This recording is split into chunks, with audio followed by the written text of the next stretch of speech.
here we go. Ready for this one? Can you see what shape that is at the top?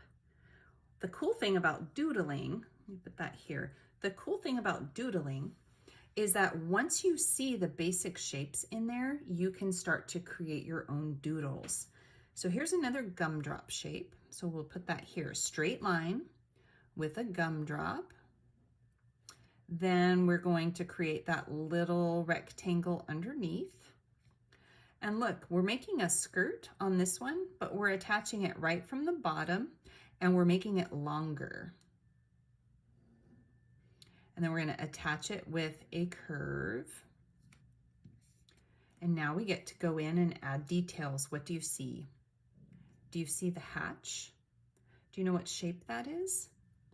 It's two parallel lines, a shorter one and a longer one, and they're connected by two not parallel lines. That shape is called a trapezoid. And this trapezoid has another line underneath it, and then it's riveted onto the spacecraft.